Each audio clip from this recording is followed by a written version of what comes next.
Today's conversation is with Brandon Dawkins. Brandon is a fellow 805 native, and he played his high school ball on one of California's better-known programs, Oaks Christian. Following Oaks, Brandon played quarterback for the University of Arizona from 2014 through 2017. With his final year of collegiate eligibility, Brandon transferred to Indiana University as a graduate student. However, just prior to the 2018 season, Brandon abruptly announced that he was walking away from the game, citing mental health challenges as the reason behind the move. Fast forward to today, and Brandon is back working in the world of sports for Adidas, where he is part of their athlete relations group. I had a lot of fun talking with Brandon. I hope you enjoy our conversation. All right, we are back for episode 13 of the Under the Number podcast. Today we're joined by Brandon Dawkins. Brandon, thanks for jumping on. Oh, happy to be here, and lucky number 13, no better. That's right. It was meant to be. Meant to be. I want to start. We'll go through the whole arc here as we tend to do on these episodes. I want to start with Oaks Christian, where you were the big man on campus. That's where you played your high school ball. This is a storied program in Southern California. Storied is a funny word to use, actually, because the school was founded in 2000. So it's like this new, sparkly campus. For anyone who's set foot on it, it's a sight to behold. And it's had guys like Jimmy Clausen, Luke Falk, we were just talking about off camera. Kayvon Thibodeau currently in the league, Colby Parkinson in the league, Michael Pittman. The list kind of goes on and on. So just give me give me in a few words what it was like on that Oaks Christian campus and what it was like to be the leader of that program. It was awesome. Just to go in there and be at a program like that's unbelievable. Obviously, like you said, started in 2000, but had just such a rich history. You knew what you were getting into when you stepped on campus.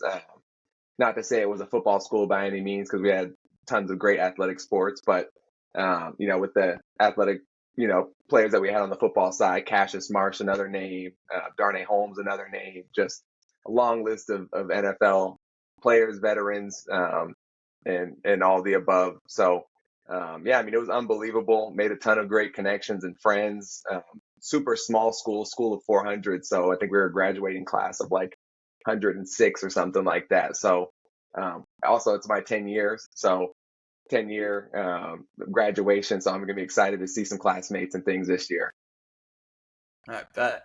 And so you were coming from Oxnard, which is just south of Santa Barbara, where I grew up. So we're both from the 805. Yep. When did you first start playing football, and at what point did you become the quarterback versus just probably a very big kid? We trained together when we were in middle school and high school. You were always a big guy. Yeah. Were you always the quarterback? No. So funny story. So my dad ended up was a basketball player and had me playing sports at a young age, and wasn't playing football when I was kind of younger, same age as kind of some of my friends that have already been playing for a couple of years. And one of my kind of best friends that lived across the street from me was always gone after school, and ended up asking one day kind of where he was at. And they told me he was at football. And I remember going home and telling my dad I wanted to sign up, and just kind of ended up trying out, and ended up Francis Owusu was another teammate of mine, Stanford alum. That's right. And pretty much like grew up like a block away from me. He was on my team my very first year of football. It's kind of a funny story, not to get off on a tangent, but we ended up having these drills, which is old school football. This is, early 2000s or whatever. And we had a drill where we had to line up on our first day of pads 10 yards apart, and you had to run and meet like 5 yards in the middle head to head. And like whoever knocked whoever back was kind of like who won. And this is like straight head to head contact, it's like young, not even teenagers yet, like kids essentially. And I remember Francis had already played for like 2 years, and my first rep with pads was against Francis, and he just took me out. And I remember being like, I don't know about this whole football thing. This might not be for me. So Francis almost put me out of the game before I ever got started, but ended up just kind of hanging on for that first year, and didn't really kind of have my feet wet. But that second year, I played running back and had a pretty good year, because I was just so much bigger than everybody and would just stiff arm every kid left and right, and played both ways and kind of made everything happen. And then that next year, my third year, I had a coach, JT Rogers, was like, "You're way too big to be playing running back and all these other positions. You need to be playing quarterback. Like, let's see what we can do with you." And ended up kind of sticking with it from there. And I think within the first like 2 to 3 years, I ended up meeting up with Steve and kind of just taking it up from there. Did Steve Clark? So we're talking about Steve Clarkson, who's one of the most well-known personal quarterback coaches and quarterback developers in the country. He's based out of LA, but he's trained kids all across the country, and we'll get into that for sure. Did Steve find you, or did you reach out to Steve? That's a great question. I'd love to ask him. That is a great question. I'm not too sure. I know he had like camps and events, so I think I may have ended up going to one of his camps or events, and he was kind of like, "Hey, like you have some potential. Like let's, you should come do some, like you knew it was like the kind of personal workouts kind of deal with his guys at the time, and ended up sticking with them for kind of forever after. Had other QB coaches at the time reach out and things like that, but during that time, as it was a competition like anything else. So you didn't want to be training with multiple guys, and it was kind of competitive between them to like have certain guys. So Steve always was great to me and my family and everything, and always took great care of us. So had no issue standing by him, and glad that we did, because we still remain friends till today, and still work together. So still got a lot of love for Steve for sure. Talk a little bit about those workouts at Cathedral. So Steve would work with kids one-on-one. You'd have a personal session, but then on Sundays, there was a group workout at Cathedral High School in downtown LA. And people would literally fly in across the country in some cases to be at that workout. Yeah. And to get with Steve. And the caliber of talent was incredible. Yeah. Talk a little bit about that. Yes. I mean, it was off the charts. I mean, it was, kind of an early onset of what was to come of the like QB retreat essentially. But like getting to train every weekend with, Wilton Spate, he was flying out from Michigan every weekend, or from Virginia. From Virginia. Sorry. Yes, he went to Michigan. From Virginia. Yeah. Sorry, from Virginia. You fly from Virginia every weekend to LA to come and train. And his name's gonna slip my mind, but the other quarterback that was like a middle school phenom that had David Sills. David Sills, another legend. NFL receiver. Yes, who's now an NFL receiver, another legend. Had the USC offer at like 8 years old or something like that. Yeah, I mean, it was just unbelievable, like the fraternity of guys that we had, and that kind of set the groundwork up until the QB retreat, which is an event that Steve holds still till this year. Where he kind of brings in a bunch of, it's a camp essentially, but he also brings in college quarterbacks and NFL quarterbacks from all over that have worked and trained with them. And the college quarterbacks and NFL guys do a lot of the coaching alongside Steve, and that's what makes it kind of a special event. But a lot of guys like me have grown up going to that event, had like the Terrell Pryors, the Jimmy Clausens, and Matt Barkley's, you've been there. So yeah, I mean, the long list of names of guys that when I was young coming up watching on that kind of college level was like, wow, like that's pretty, dope that's what those guys are doing. And I'm getting to train and learn from these guys. So to then fill those shoes and be a coach, eventually teaching the young guys, that was a pretty awesome experience. So something I'm fortunate to still be around till this day. I'm still working with Steve from the Adidas side. And so you mentioned that coach who said you're too tall to be playing running back. You got to move to QB. At what point, if you can recall in your childhood, whether this was middle school or elementary school, not sure, but at what point was it that, whether it was a few games into being the quarterback or a season in or just a few practices in, where you were like, you had this kind of mentality shift or identity shift where you found yourself thinking, I'm the quarterback. Like this is kind of part of my thing now. I'm the QB. Yeah, I mean, I'd say it probably definitely happened that first year I made the switch. I definitely enjoyed playing running back and playing all those positions just because we ran a power I, so I'd get the ball most of the time anyway. So that was always nice. But and we didn't pass the ball ever. So yeah, I mean, it was pretty much, I'd say at first year I kind of just fell in love with the position just from a leadership standpoint. I've always kind of been talkative. I've always been energetic. I've always, enjoyed that kind of leadership role.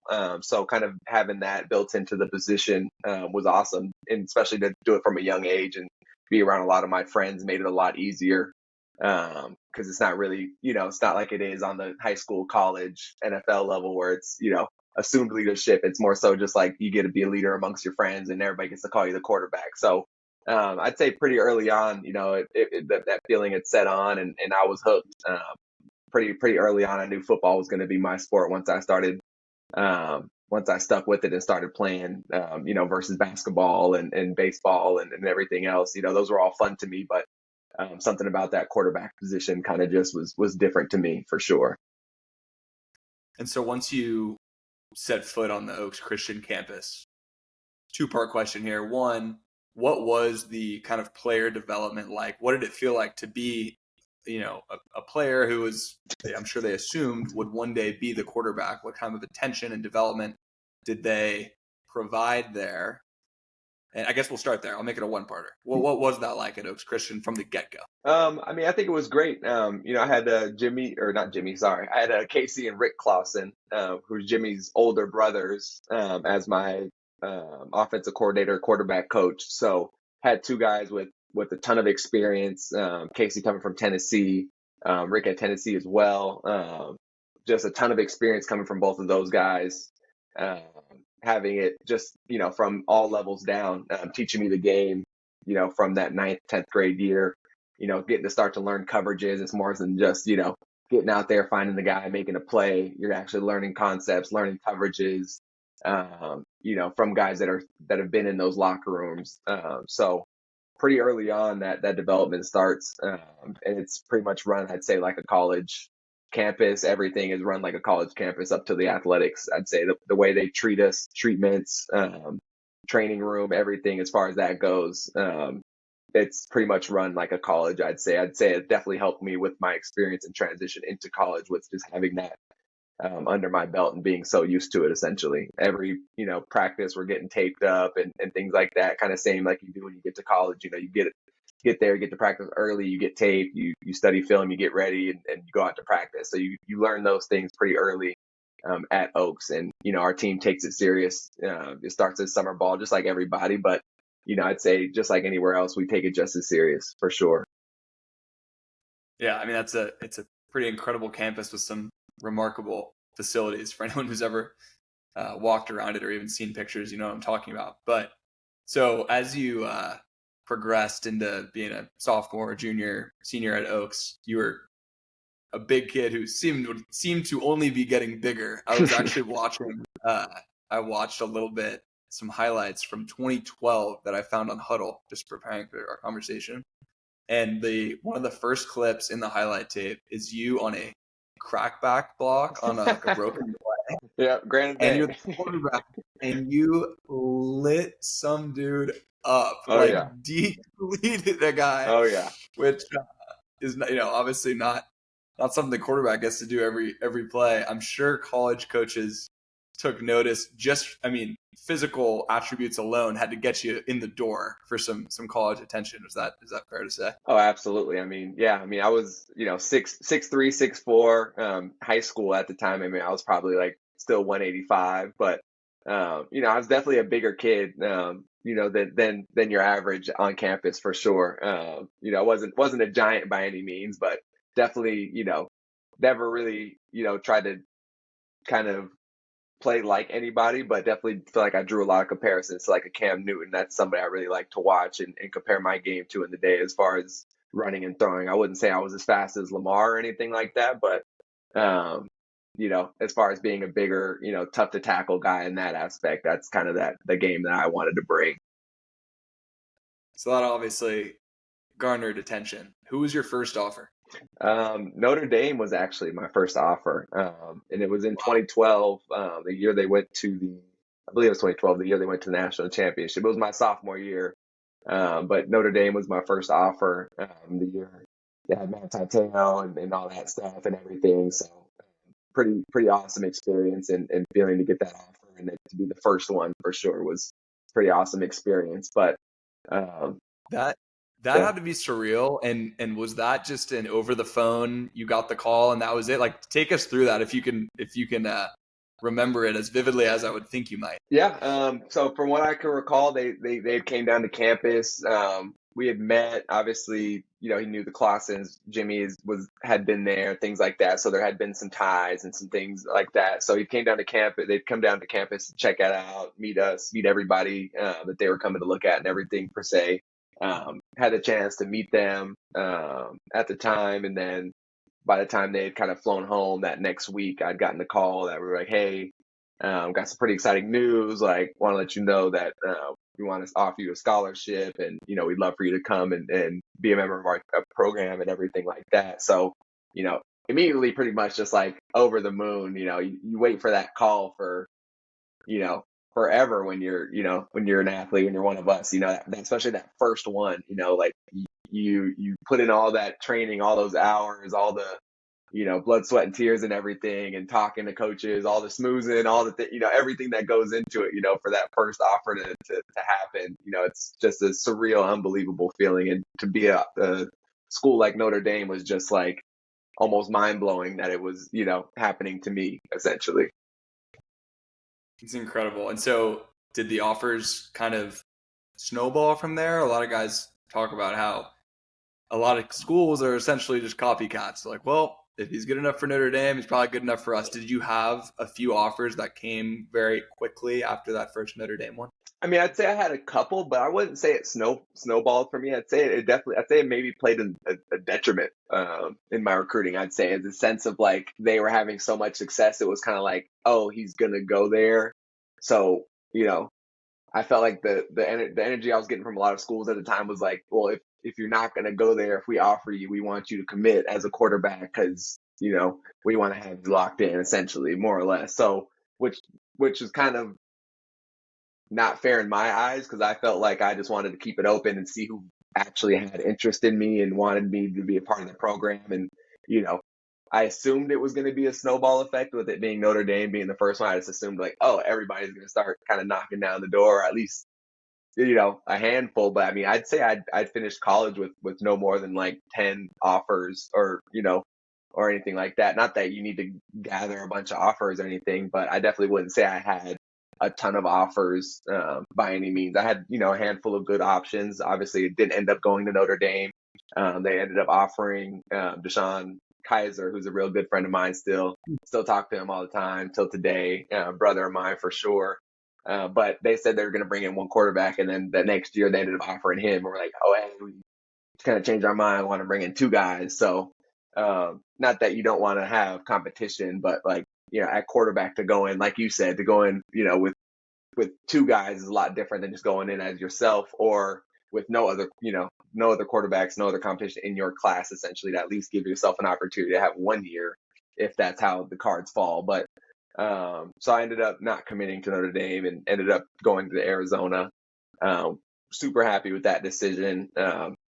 Just based on style of offense, not going, too far from home, things like that. That all was awesome. And, a campus like Arizona is not too hard to sell for sure for a West Coaster. But yeah, I mean, super fortunate that I ended up at Arizona. But yeah, I wouldn't say a ton of offers ended up snowballing, and I'd say it kind of played the detriment of like assumptions that I would end up going there. Yeah, no, that's interesting. That's definitely not how the casual observer would think that starting with Notre Dame, your first offer, how that would impact things, but it makes sense. Yeah. So before we jump into Arizona, I'm sure you had a lot of big moments. I mean, in high school, Oaks Christian played some good competition. Yeah. I'm sure you played in some big time games.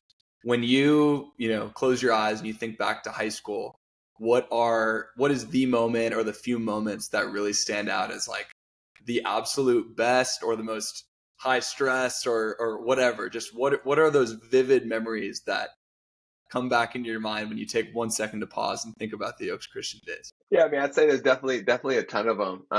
One that like I just can't get out of my head right now is the playoff against, I'm pretty sure it was Westlake, and I think it was like CIF, something like that, and it's Francis Owusu. I had Francis Owusu on a post, and it was like kind of like a double post, and the safety took the first, and Francis was over the top, and I ended up scooting up in the pocket. Somebody just had missed the sack, and I just put up like a floater right like 45 yards or so down the middle of the field and just lands right in France's hand, like perfectly in stride. And like, it was just like the most unbelievable feeling. Like everybody was like going crazy. We had like oversold the stadium. There was like, I think we fit like 5,000 or 6,000 at Oaks or something like that. And we had like 8, 9 or 10,000 at the game. So it was like fences, people on the fences. It was unbelievable. And that was like just one of those surreal moments. Obviously played in front of a lot more fans at Arizona, but at that time that was a lot of people for sure, to be playing in front of. So that was a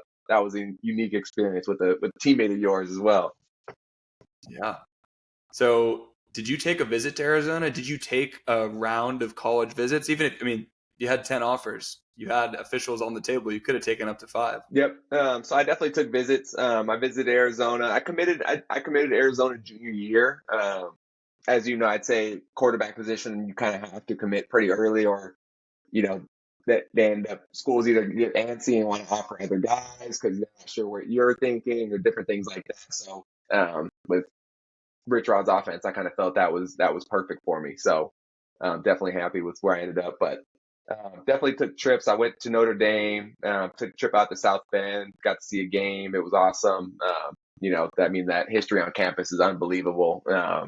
Super beautiful campus. Got to go with my family. I brought my mom came with me, and one of my high school teammates ended up coming as well. And that was just like an unbelievable trip of just kind of seeing everything and kind of just being enveloped in that world.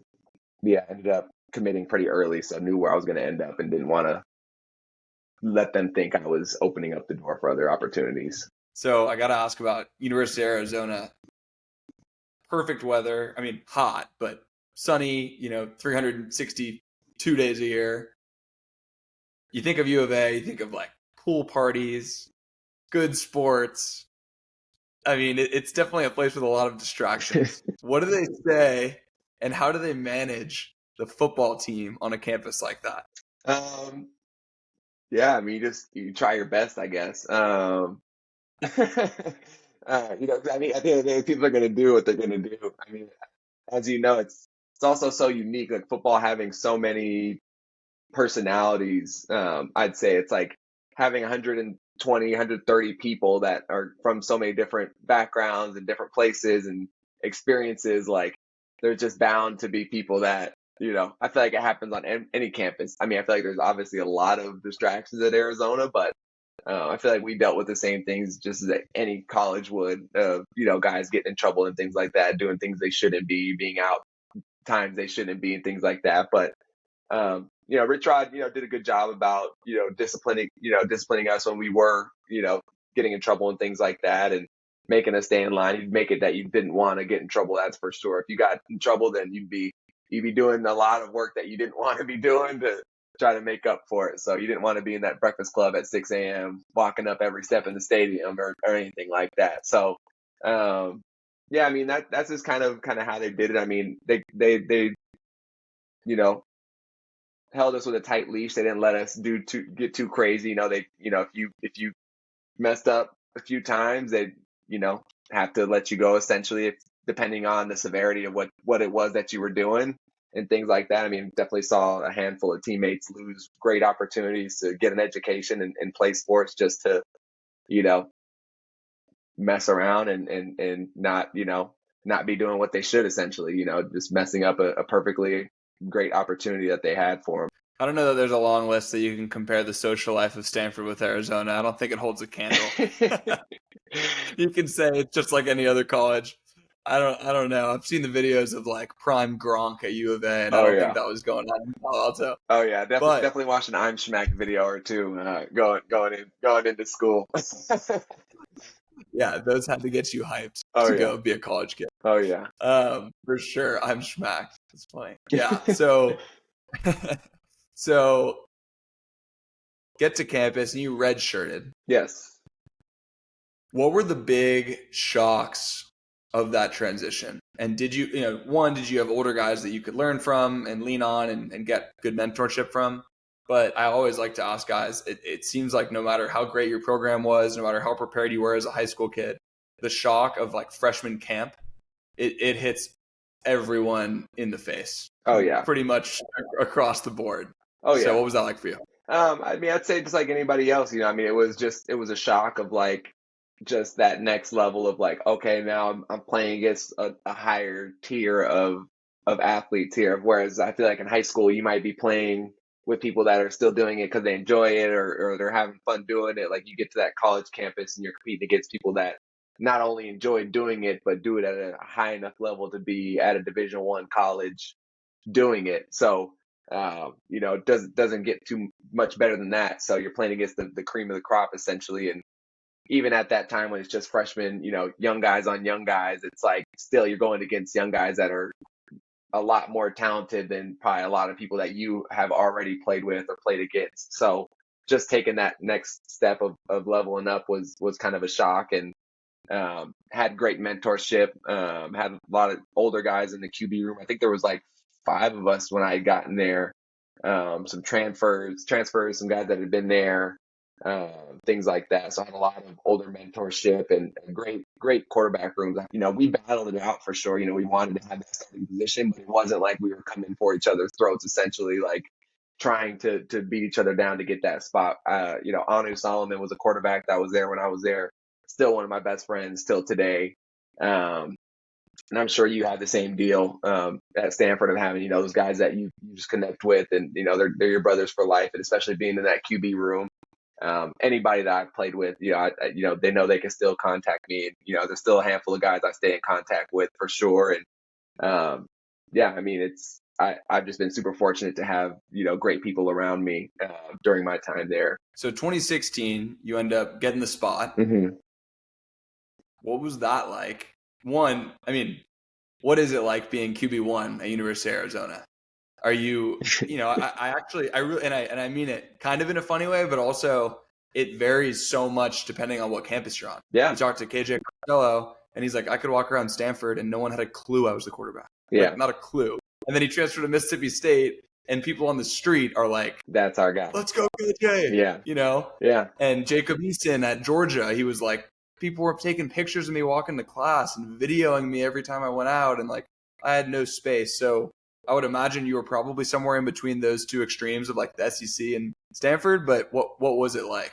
Yeah, I mean, somewhere definitely in between. I mean, it definitely wasn't as crazy as SEC. I feel like they live and breathe football down there. I don't feel like, definitely was a spotlight on me on campus for sure, but being a small college town outside of Phoenix, like the Wildcats are everything to Tucson. So being in a town like that, like everywhere, everybody took great care of me, from restaurants to car washes to like whatever it was. Like, we didn't have NIL or anything, but, and not to say anybody was hooking me up with free stuff, but like the town generally took care of me and was really nice to me, throughout my experience there. I had no, other than, social media and things like that, people hide behind screens and things, you treated people well. And I, did a lot of community service and did a lot of things around Tucson. So I feel like the people there, really welcomed me in and treated me well.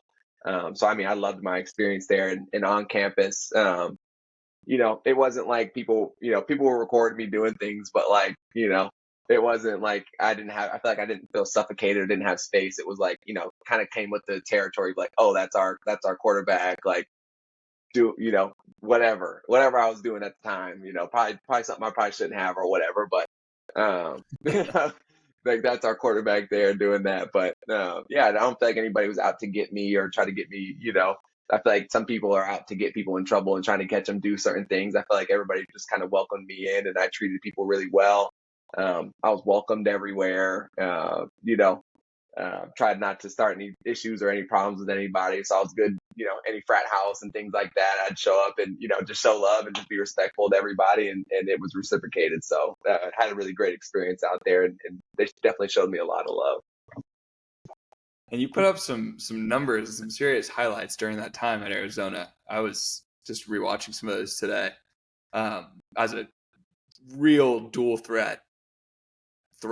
I mean, there are some serious highlights, and including one hilarious one where you trucked Miss Arizona. Yeah, I knew you were gonna bring that one up. I've been waiting to talk about that one for a long time. Yeah, that was a lot of fun. I still get people. I had somebody recognize me in LA like couple months ago and was like, "Hey, like, didn't you play quarterback at Arizona? Like, you ran over like that Arizona model." And I was like, "Oh my goodness! Like, how do you even know that? And how do you remember that? And how would you recognize me this year, this many years later, kind of deal?" So I mean, still people recognize me from that, and I think it's hilarious. But yeah, that was like a super funny blooper kind of highlight. It was on like what Shaq and the Fool and like the ESPN not top 10 and like all kind of like funny highlight stuff. Like Jerry Rice is talking about it, and it's like that's pretty surreal, like have kind of funny highlight like that, and NFL legends are watching it and it's on ESPN and this and that. So that was a pretty funny highlight, just to kind of just to have just a random thing that she happened to be there and I happened to run her over. Yeah, I just wanted to make sure she was safe because I fell into her really hard. Like, I got hit late and didn't know who I was running into. I just tried to hold on to them and not knock their teeth out with my face mask or anything. So like I'm on the ground looking at her like, "Are you okay? Like, I don't want to lift you up with a bloody face. Like, what did this man just do to her?" Like I didn't. That would have been a way different highlight if that's what the case was. So I'm like down there like, "Are you okay?" And then like that kind of got turned into all kind of stuff. And yeah, it was just like everything got kind of blown out of proportion. But yeah, it was funny, and she was a great sport about it, and yeah, it was a lot of fun. Yeah, the media was liking to think that you were having a moment there. Yeah, I know. I was like, I mean, what if I had got up and she was like missing her two front teeth and she's like Miss Arizona? Like that'd have been a way different highlight. Y'all would have hated me or something. So could have been way different. So Yeah. I'm just glad it ended up the way it did, and she was a great sport about it, and it was a lot of fun. Just kind of dealing with the media after that essentially was a funny topic. Well, I'd think that you were having a lot of fun during that time, making plays like that and putting up numbers like you did. And I remember on your social media, you were always talking about Disneyland. Yep. Yeah. I Talk always about always loved Disney, but yeah, I always felt like sports world, like football, like just being able to go out there and do that in front of crowds. It was like Disneyland to me to be able to go out there and just experience and do that at my stadium, at different stadiums, anywhere. It just felt like kind of that euphoric feeling of like you get going to somewhere like Disneyland. That's like my best way to compare it, I guess. so and being in that position as QB1 and on this fun campus and tearing it up, were you able to kind of just kind of cut it loose and feel like I'm not even thinking, I'm just out here playing, I'm having fun, I'm doing my job? Or were you also feeling like you were actually under a lot of pressure and there was a lot of pressure to perform, and then you went out and just and still made it happen? But what was your mindset during that period of 2016, 2017 at Arizona? I mean, I'd say definitely a lot of pressure. So we'd had a couple good seasons. Honestly, we had a I think 11 or 12 win season my true freshman year, where I redshirted. It went to the Fiesta Bowl. So we had a good season there. We followed it up with a pretty decent season. I think we had like an 8 or 9 win season following up, and then so we were riding pretty high as a school. We were rated in the top 25 at the time. I think it was like the first time in however many years that we were ranked in the top 25. So I felt that pressure of stepping into that essentially of like, hey, we've been winning games, so we need to get back on that train and like need to stay in the top 25, need to be winning these games constantly. Uh, and obviously the pressure of like, they're always looking to replace me, having the pressure of like wanting to remain the guy. You know, not just to get through campus, but to, want to keep playing henceforth. Like, you want to play in the NFL, you want to keep playing. You don't want to just play through college, essentially. Like everybody, I don't know about everybody, but I'd say a good vast majority of players have aspirations to play in the league that play in college. I'd say that definitely more than 90% of the kids that I came in with that school at Arizona had aspirations to play in the league. I'd say there wasn't a very many kids that were like, "Oh yeah, like I just want to get my education and I'm cool with that," kind of deal. That wasn't really much of an option. I'd say that many kids were thinking about.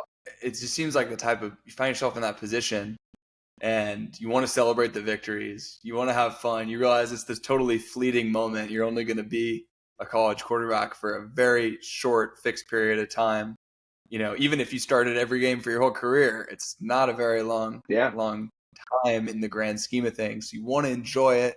But you also don't want to exhale ever. So if you exhale, there's 4 other guys in the QB room who would love to take your spot. Love to, yeah. And there's a whole coaching staff who will notice the second you exhale and you're getting complacent. Yeah. And they'll get on your ass, and then they'll replace you. Yeah, because they want to keep their job too. They don't want to lose games, and then they have to end up uprooting their families and getting a new job somewhere else, or hoping to get a new job. Totally. So it makes for a pressure cooker. That's why so many people tune in. Obviously, you got the students who want the team to be good while they were in college, and you want the alumni who's given money to the program. They want it to be good. The quarterback's at the center of all of it. The coach is at the center of all of it. Like, it's a lot. It's a lot of inputs for one product that goes out and plays on Saturday a couple times a year. Like, that's it. And you better hope it's good. And it's really, it's crazy. There's the stat about the average NFL game, the amount of actual action from kickoff to the end of the game is like 7 minutes. That's crazy. It's either 7 or 11. I think it's 7. Yeah, but still, so of 60 minutes of a game, like there's only. That's how much time there is for these plays to be made. And when you think of it that way, it's like, oh my gosh, that is like it's such a small opportunity and no margin for error.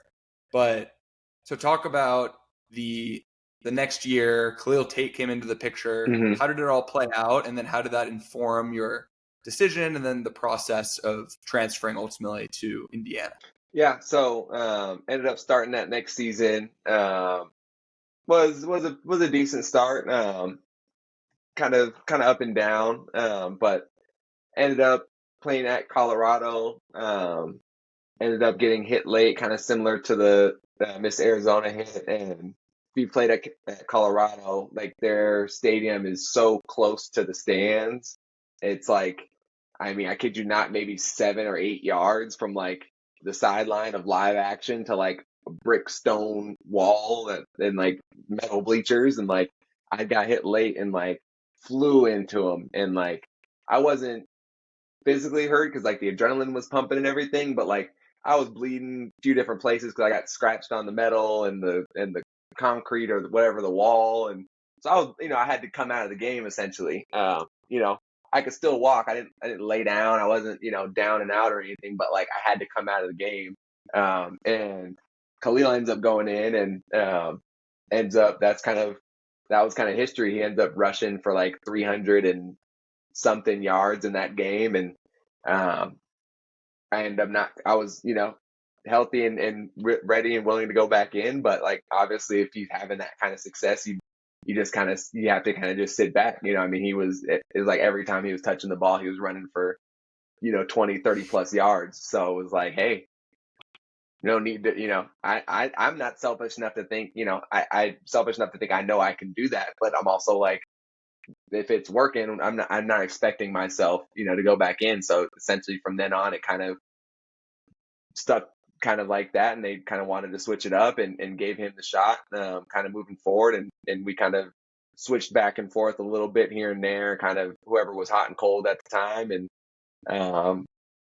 end of that season, Rich Rod ends up getting fired, let go, whatever. Kevin Sumlin came in and he was our next head coach, and he had recruited me when he was at A&M when I was in high school and things like that. So he had kind of known of me, and we had some conversations and things. And obviously you don't want to transfer out. And I had done my 4 years at Arizona at this point. I just graduated and was going to play my redshirt senior year essentially. And kind of the conversation that we had were kind of more so leaning to like splitting time and like kind of going about it that way. And selfishly knowing that like at quarterback, you can't really split time and expect to go to the next level. I had aspirations to go to the next level and understood their decision in wanting to go with a younger guy, especially as a new staff too. You don't want to go with a 1-year guy. You want to go with somebody that you're going to be able to build up essentially in your program. So he wasn't on my side, and ended up deciding it was best for my intentions just to look for another opportunity, and ended up at Indiana, which was which is a great, great place, great university. Tom Allen, great coach, great, even better person, I'd say. That was a big part in me going there, just the person that Tom Allen was as a person, let alone a coach. Just a great leader and faith led coach, which I really enjoyed, especially coming from Oaks Christian and things like that. So a little bit different of experience going with Rich Rod, but that's a different story. Got a lot of love and respect for Rich Rod, but definitely rules with the iron fist. And what were the first differences that you noticed or things that you picked up on about the Indiana locker room when you had first arrived coming from Arizona? I'd say just first and foremost, like it was just a complete different group of guys. Like, I don't even know. I mean, maybe it speaks for itself, but like just coming from the West Coast and coming from Pac-12, like, I don't know. I feel like a lot of people kind of stick to their kind of home, they kind of stick to their regions. I feel like a lot of people from the West Coast stick to the West Coast and vice versa. So like, I just feel like it was a different culture shock of like going to the Midwest and like not really having ever really been to the Midwest like that, and like being around a lot of people like more so from Florida. We had a few teammates and things like that in Arizona from Florida and from the East Coast and whatnot. It was a couple guys, where now I'm at a team full of guys like that, and it's just a little bit different of a culture and like atmosphere, which I thought was great because I feel like they all welcomed me great. There a lot of great personalities and great people on that program, and being obviously a grad transfer, I had tape, people kind of knew who I am, knew who I was coming in. So, had a good kind of response from the people, getting there. Like they were kind of in between of not really having a guy, had a guy graduate, had a guy left. And, I think their oldest player they had was like 2 years younger than I was at the time. So, I was a lot older and had more experience. They had a guy, Peyton Ramsey, was there. He played kind of the year before, but was just a couple years younger than I was. And then Michael Penix was a true freshman. One of I think my last ties to college football with him still being at UW. We were in the same QB room back in 2018, and all the red shirts and COVID years and things like that. He was still in college and had an awesome year. And it's awesome because we, working for Adidas now, but we've signed him to an NIL deal and be able to work with him on that side of it.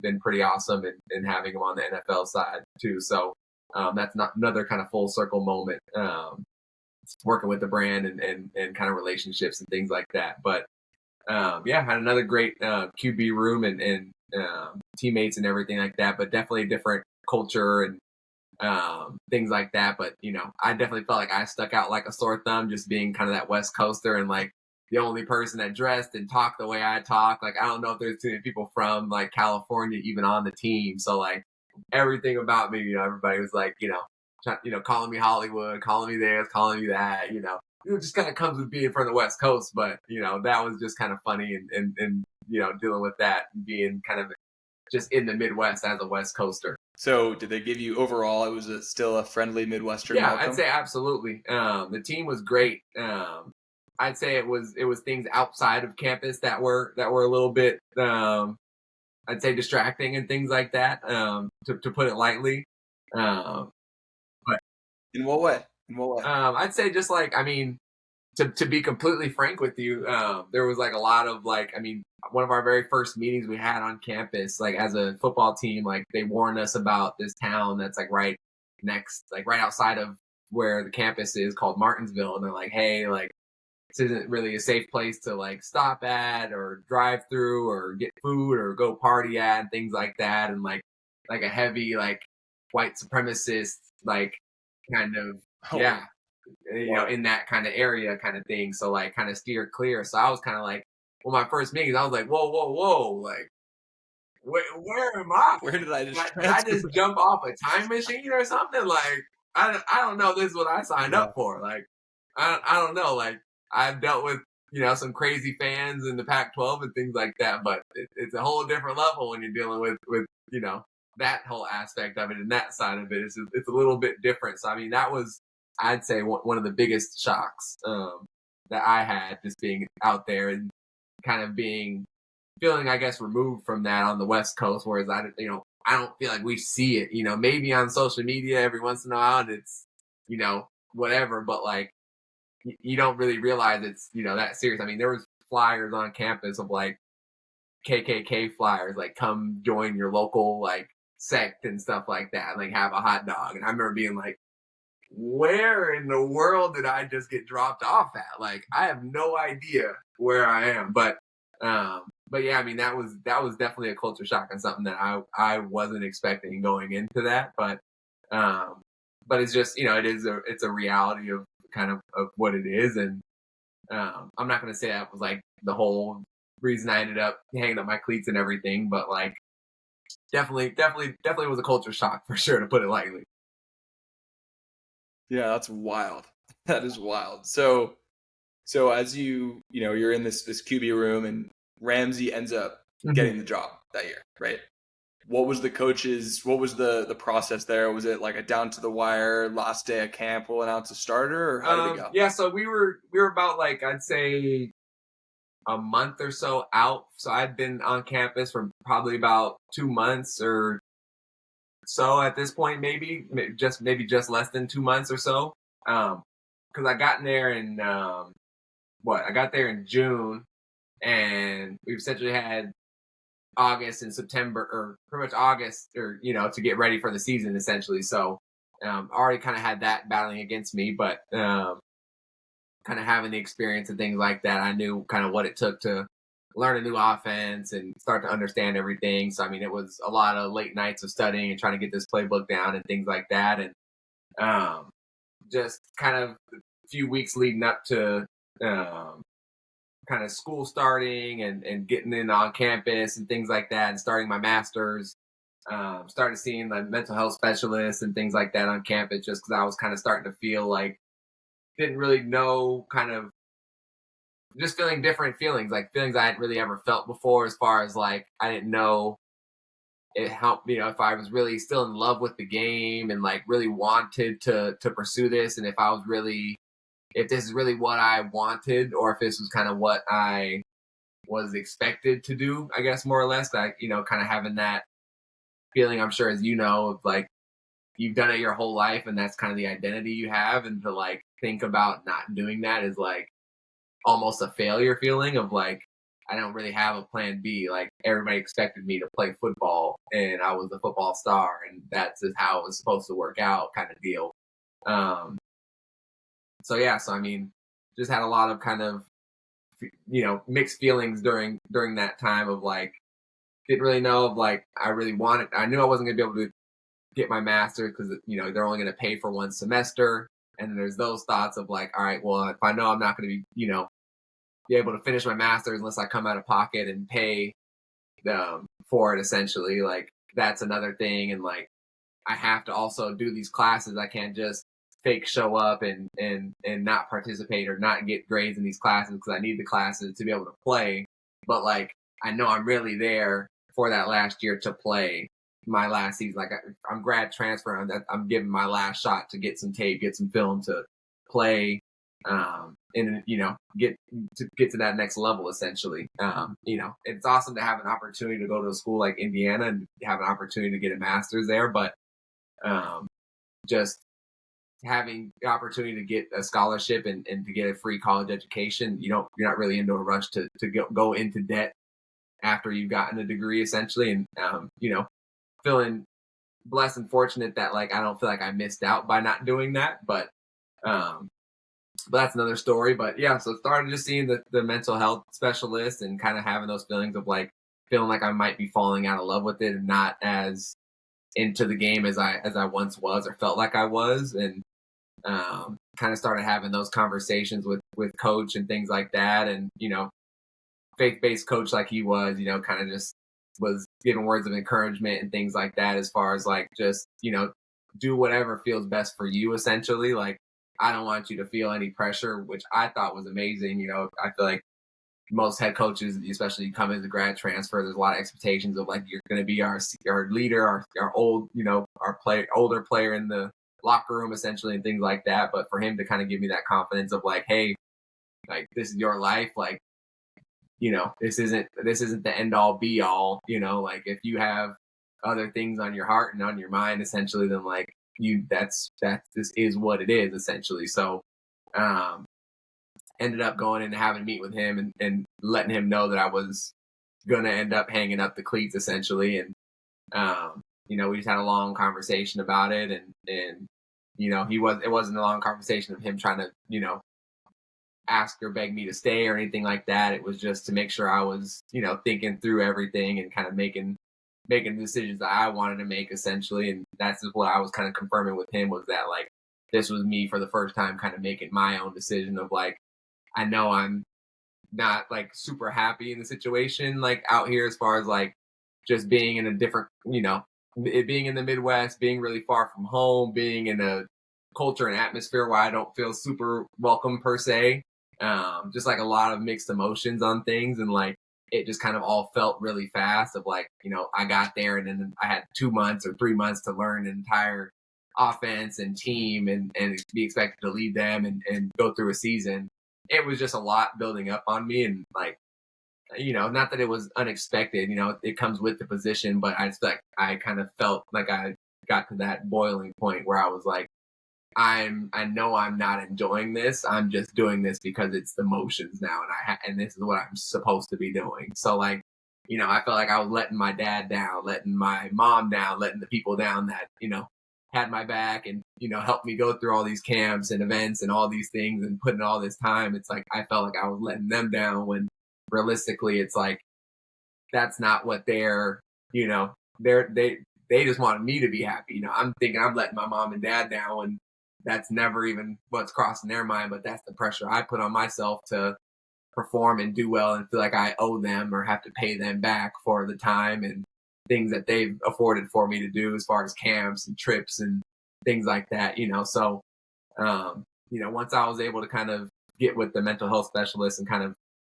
deal with that personally, it just made the decision that much more clear of like, that's kind of where my head was, and just kind of acted on that and kind of just took the leap of faith and ended up driving all the way back from Indiana to California. And yeah, that was a long kind of self-reflecting period of time of like everything happened for a reason. It's kind of like things were just clicking of like, I just felt like I kind of had that clarity of like, I don't know what's next, but like, I know God has a plan for me, and like football didn't have to be the end all be all. Like that opened a lot of great doors, and like it eventually had to come a time to where that door needed to be closed. So fortunate that I was able to realize it and didn't like,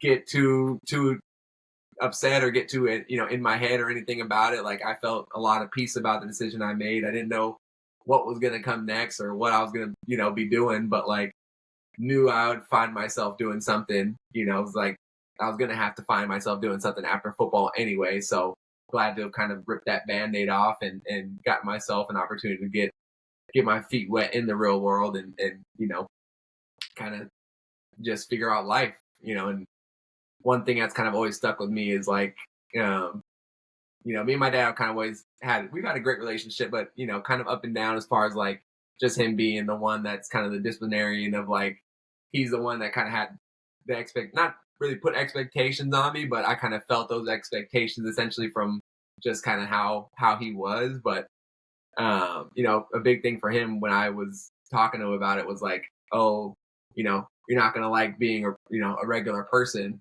And that kind of, struck me as odd because I've always like, I don't know, I just always, to me, it's like, I don't feel like I'll ever be a regular person, like no matter if I'm working at 7-Eleven or working at, whatever I'm doing, like I'm still going to be who I am. And like, that's never going to change. Like I wouldn't be any less of me if I was doing anything else. So, it definitely was like a pain and pressure point for sure of like, kind of dealing with that side of it of like, my dad was feeling like I'm quitting on my hopes and dreams, but like, I'm trying to help him realize that like, that wasn't my hope and dream, kind of deal. Like this is, I have so many other opportunities and things that I have in store for me outside of football that I just have to uncover, So,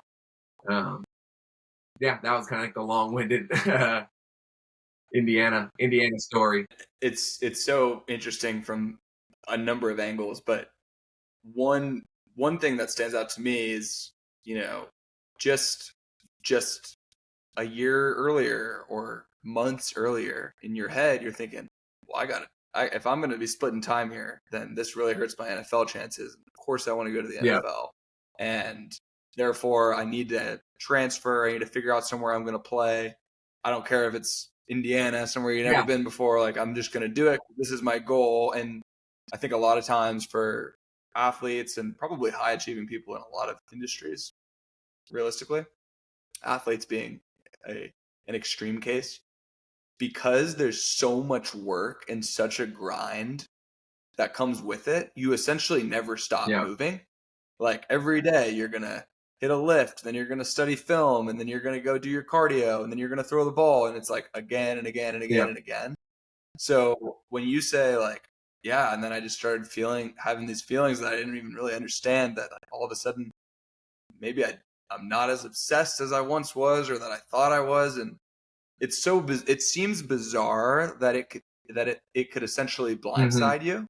But at the same time, when you try to put yourself in the shoes of the athlete in the lifestyle and the day to day, it's really not that surprising that there could just be one thing that happens that kind of wakes you up and you do get blindsided and you're like, wait, maybe this is not what's going to happen here.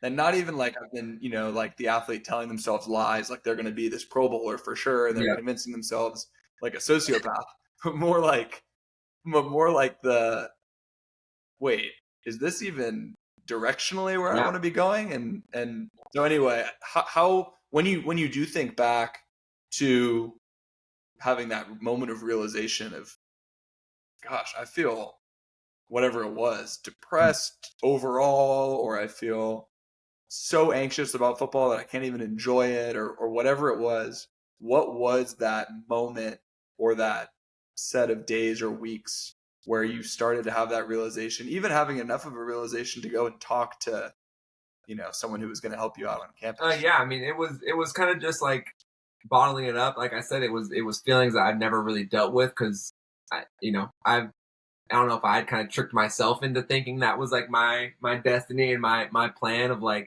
I mean, obviously to be able to play football and play sports as a job and to be paid the way they get paid would be, awesome, and to be doing that. But like, to step back and think about all the headaches, heartache, pressure, anxiety of like, dealing with having a bad game, having a bad week, having, a bad season, having, all the negative side of it, I'm like, this doesn't just end when you make it to that next level. It's like you're going to still be dealing with all the same stuff day in, day out until you do hang them up. So like, this is like the tip of the iceberg essentially, and it's just going to continue to get worse than, before it gets better essentially. Just because, now that you have a couple extra zeros in your pocket doesn't make dealing with everything else any easier, because I feel like, people say it all the time, people, all the money are some of the saddest people and things like that. And it's like,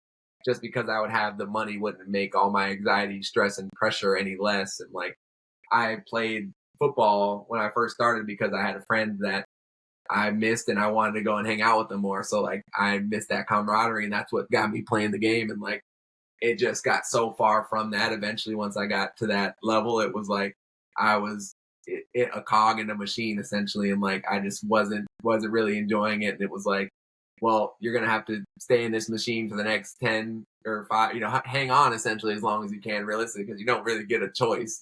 You can hang on, I mean, more or less, because they're still gonna be trying to replace you. So, and I mean, also, what is a life of like getting to the league and like, no disrespect, of course, because people do it, but like, what is life realistically if I'm going to be a backup, like in the quarter, in the NFL, like being a backup or a practice squad guy or whatever it is, of like, that's my life of like, hey, what do you do for a living? And it's like, oh, like I'm a backup or I'm a practice, team quarterback or whatever, but like I get paid handsomely, but like, that's also not the most exciting thing in the world. Like, that also comes with pressure and anxiety too, of like feeling like like I made it, but I'm not the guy.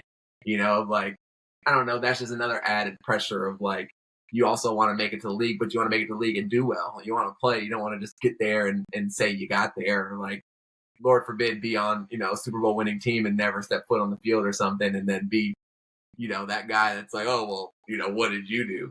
Kind of deal. Like, well, a lot more goes into it than that, but it's just that kind of stress, anxiety that goes into it, I guess, of this like stuff that I was feeling personally. Like, I knew that I wasn't going to want to deal with that for, once college was going to be over, just because school was over, there's still going to be other pressures and heartaches and headaches and things like that I was going to have to deal with just outside of having homework and classes to attend and things like that, alongside of everything else that is football.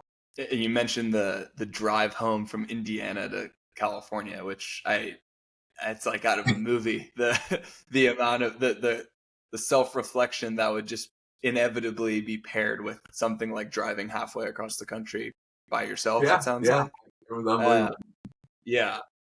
So I'm sure that the drive itself was like, it probably an identity crisis and reinvention and over and over again in your head, because it was all behind you, but also all ahead of you, and just such a crazy moment of transition. But after you got back to LA or California, wherever you were, what was going through your head? Because I even remember having hung up football. I talked to Coach Shaw at Stanford. He was very understanding, couldn't have been nicer, was like, well, always be a resource to you. I want to help you out. He was great.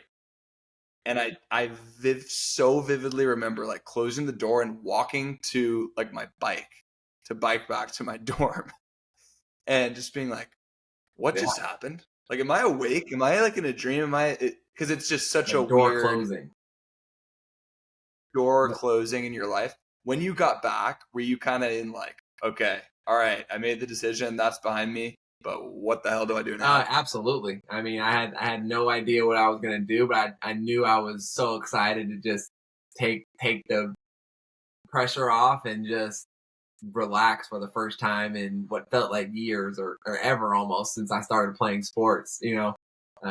Especially at quarterback, that pressure just kind of thrown on you. It's like wearing one of those 40-pound backpacks or whatever, neck weights or whatever that you got to carry. It's like just an extra pressure that you just have on you at all times. So I remember just getting back and not knowing what to do.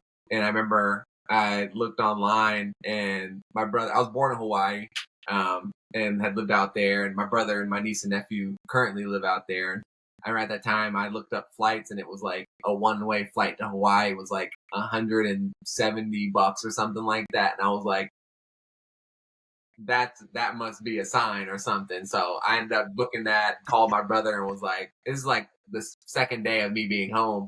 Because I remember like ESPN was calling, like, everybody was calling, trying to figure out what was going on. Because I'd kind of just, I obviously told Coach Allen, but like I didn't talk to anybody. And I'm sure they probably had to have like a press conference and announce that like I was no longer on the team and stuff. So like whatever. But like I just remember just turning my phone on airplane and like just having like 100 missed calls, because like at the time people didn't know what was going on. It was just like, then once the news broke that I officially left, it was on like the ESPN ticker thing. So like people were getting messages on their phone and things like that, like Brandon leaves Indiana amidst like mental health or whatever, things like that. And I remember I had people hit me up like, hey, like hope you're safe and well, and like things like that and everything. And obviously with all the Tyler Helinski stuff not being that long ago, he was a good friend of mine, and I'm sure Tyler as well, knew Tyler as well. But having all that stuff and things like that,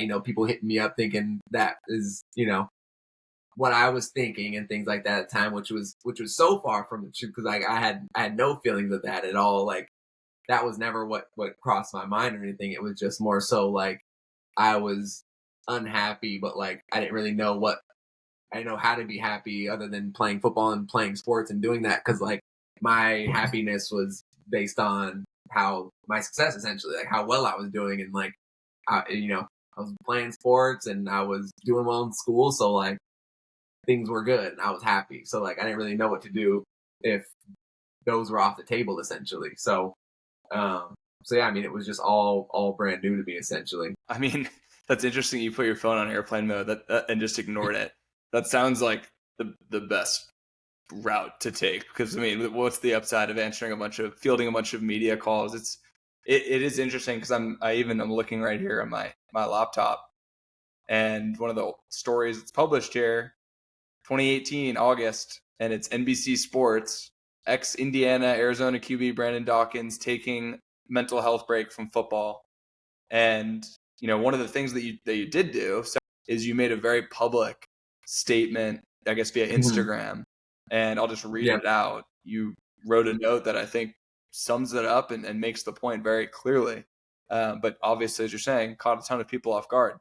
And you wrote, "To whom this may concern, football has been a life changer for me. It has introduced me to friends who have become family. It has given me a platform to be in people's lives, and I have always tried to use that to share a smile. I have always done everything in my power to help others, even if that may just be a simple joke that ignited a smile. Football has also helped me to get to college and obtain my degree, not to mention all of the life skills that it has taught me and the memories it has given me that will last for the rest of my life. The most important thing to me, though, has been the joy that the game has always brought me. Over the past couple years, I lost touch with that joy. I respect and love the game, but I have lost touch with it. I am not too proud to admit that I needed help. I am grateful for the sports psychology team at both Arizona and Indiana for helping me through some of the lowest points in my life. The game has gotten me depressed and is hurting my well-being. As my mental health is deteriorating, I have decided to take a break from the game. I know now that I need to take care of me. I need to take care of myself. I need to make myself important. I have not properly taken care of myself. Do I know what's next? Of course not, but I do know God has a plan that is way bigger than any plans I could ever imagine for myself. I hope it can respect my privacy during this time and my decision. Thank you all. Sincerely, Brandon." Big post. What did you feel like even when you put that out into the world? Like another weight that was off my back. It was just another looming thing of like I said, I mean, that next day I bought a flight and I was out in Hawaii and had my phone pretty much on, airplane the whole time I was out there for the first like couple weeks, and it was just hanging with family, going to the beach, doing stuff like dirt biking, stuff like you said, like just doing stuff that I wouldn't normally ever do had I been playing or things like that, and like not having a schedule or class or anything like that for the first time ever in my life. It was like it was kind of felt like being a like kid at the candy store, but also like that freshman on campus again of like, wow, I get to just experience something all new. Like this is the first time I haven't been on a schedule or having to be training or working out or staying fit or memorizing a playbook or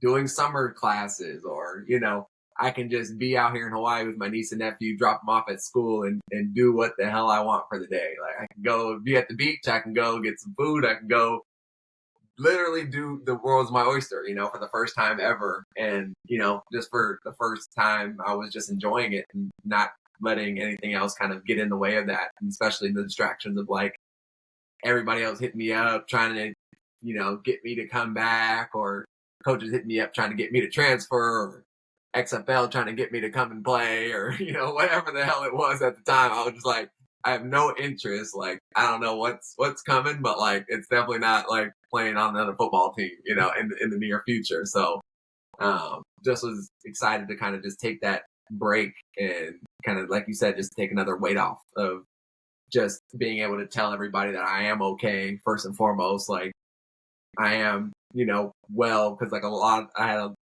resounding amount of people reaching out just to make sure I was okay, first and foremost, amidst all the stuff and reports and things, like you said, because there's a lot of news reports and things coming out, and that's essentially what kind of fueled having to like come out and say something, because it was just so many different reports and blogs and posts and things, and it was just like, I just want to say my 2 cents on it, let it be said, and like they can pull and piece whatever they want from this and like let it be, but like at least it's coming from me, and I'm not letting somebody else tell my ending of my athletic story. Like I feel so at peace of like hanging them up on my own accord and not having the game like taken from me or anything like that. I had no ill will towards the game. I still love the game. I'm still working in a position that I'm super close to the game and super fortunate to be doing that and feel like I'm just right back in the locker room essentially, but a lot less pressure on my back of winning and losing and things like that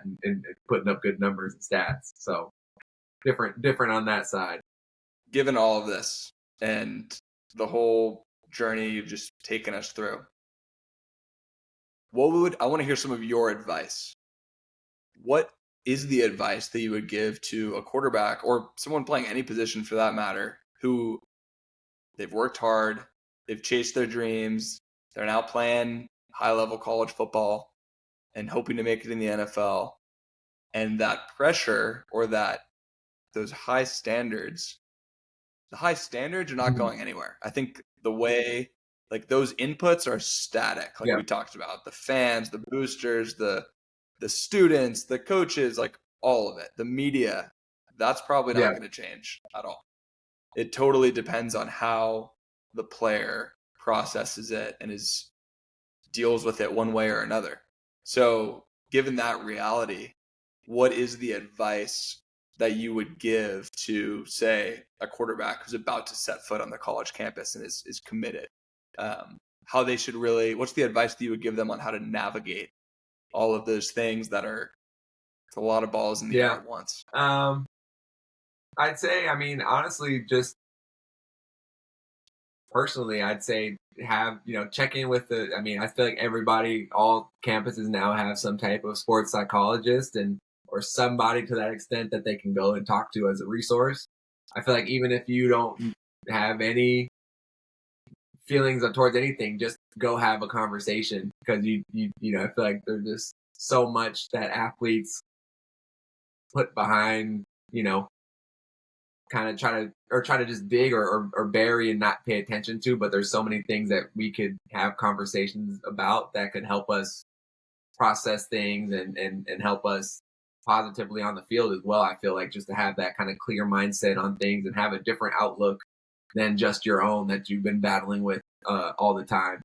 Because that was something for me. I feel like I was always battling with myself in my own mind when I could be having conversations with somebody that has no bias or pull towards anything. I feel like there's a misconception around, mental health and talking to people and things like that. And like people think like, oh, I have a girlfriend or a mom or sister or something like that. And like that sometimes is great, but like having somebody that's related or has some type of tie to you, even if it's just a friend, like that could be some type of bias or not the best information that you could be getting versus going to a trained professional that has no bias and can just talk to you with no ties towards anything. I feel like just having those conversations can be a game changer for anybody. They're a game changer for me for sure. And I was sad that it took me 4 years or 3 to 4 years to find them at the time when I didn't think I needed somebody, but definitely could have been in a way better mental headspace. I feel like if I would have started going to one a lot sooner to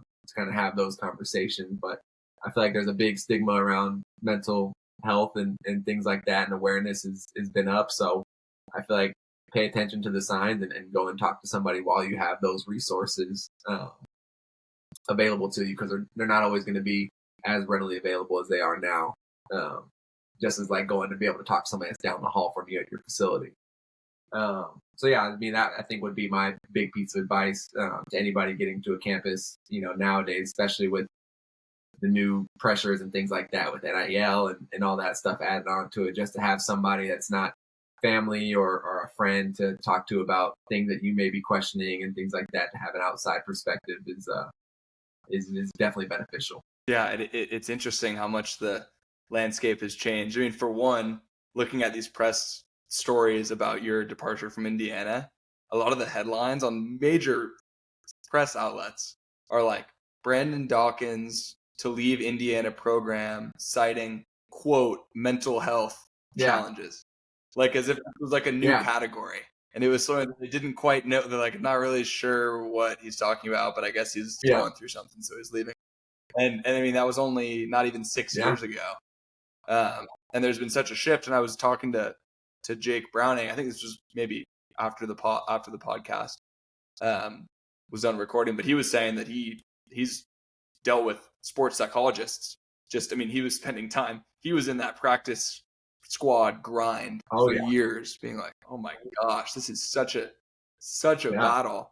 And he was saying, he's like, "Dude, if you had not long ago, if you told me go talk to a sports psychologist, I'd be like, those are for the softest people on the planet, or the craziest, people that really crazy, exactly." And he was like, people just, it's just totally a resource and a game changer for the way that you go about, and honestly for how effective you can be as an athlete. Like, it's at the end of the day. I mean, I think there's so many untold benefits to it, more than just like having a conversation. I feel like you can unlock things within yourself that you didn't know were there, just by opening those doors and having those conversations with somebody that you never thought you would, to think that I would eventually be, talking to somebody about like me not playing football anymore. Like, that was completely foreign to me, but like the reasons behind it were layers of me feeling pressure of like not wanting to let certain people down and things like that. But it's like, if I wouldn't have known that those were the reasons why I was deflecting and doing all these other things and like trying to put up all these walls and barriers, and like I could have dealt with this stuff a lot sooner and earlier and been a lot more at peace and been able to focus on different things at hand and not worried and stressed about things that I had no business being stressed and worried about, that were taking up so much of my time, effort, and energy. So in closing, you hinted at it a couple times, but you really do seem to have had this full circle development in your career. You're now working with Adidas on like an athlete relations role. You said there's only 4 of you in this specific role in all of the U.S. And it seems to be something that your playing background has only lent itself to as a I guess stepping stone in getting there. But talk a little bit about what your job is now, and it seems like another way to kind of fall back in love with the game as a non-player.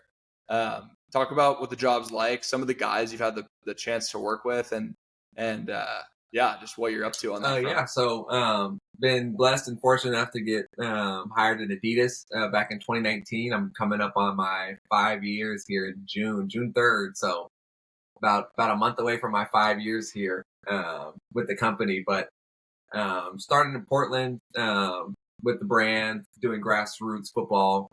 So handling our kind of high school, college, and youth relationships, working with people that you well known for a long part of your life, as well as I have, the Eric Richards of the world, the Steve Clarksons, and different 7-on-7 teams and coaches and people and things like that. So got to deal and work with people on that side of it for the first couple of years, and then was really fortunate enough to get promoted and relocated out to LA 2 years ago as a manager of NFL and MLB sports marketing, handling our player relationships and things like that. So based out here in LA, there's another partner of mine based in Tampa, another partner of mine based in Portland. So the 3 of us handle multiple sports. I handle football and baseball, and Zach, one of my other partners, handles 3 sports. But there's only a couple of us that handle multiple sports doing this from a relationship standpoint, and it's anything from product needs to getting involved in any type of photo shoots or activations and things like that. Anything Adidas facing, I'm essentially that main point of contact for our athlete partners. So gotten to work with a lot of great people that I've played with, trained with, played against, things like that. So people that I work with I handle everything on the West Coast, so pretty much Seattle to San Diego, Colorado, Arizona, and Texas. So Brock Purdy's one of my guys out in San Fran, and Pat Mahomes is another one of our Adidas athletes. I don't directly work with Pat, but have known Pat and trained with him and things like that for years at Clarkson and rivals camps and different things like that. So see him at a bunch of events and things like that. It's always cool to see it from both sides, of like me being on this side, him being on that side, obviously doing the things that he's doing. It's awesome to see. And like you said, I can still feel that fulfillment of like, I don't feel any less than or anything, because I still feel blessed and fortunate of what I'm doing on my side to be amplifying the brand and him at the same time. For me, I love showing love. So, I'm never sour or anything like that towards anybody that's, doing well or anything like that. So, it's been awesome to work with people that I consider friends and things. So, it's been awesome. I mean, been able to work with a handful of guys. I get to have a hand in recruiting and things like that. So meeting kids at, per se a QB retreat, developing that relationship throughout college. And by the time they're ready to go to the NFL, hopefully having that, having a good enough relationship with them that they want to sign with our brand and kind of help us represent them, help them represent us, and kind of have that kind of hand in hand in both sides of it. And like you said, not having any pressure of wins, lose, or draw or anything like that. Just having, just being a fan essentially and getting to be a friend of these guys. It's been awesome. So, I mean, it's provided me a ton of opportunities. I've gotten to go to the last 3 Super Bowls, Pro Bowls, All-Star weekends in MLB and things like that. So I've been afforded a ton of awesome opportunities and ways to still be around the game. Never did I think I'd be, going to a Super Bowl, not being able to run on the field, but hey, still getting to be in the mix and getting able to experience the Super Bowl is something that not everybody gets to do in their lifetime. So, something I never, take for granted, so still super blessed and fortunate to be doing what I'm doing and working with the people I am and at a company like Adidas. Awesome. Well, Brandon, I really appreciate it. Thank you for taking all that time and thanks for telling your story. Absolutely. Appreciate you taking the time and happy to be here.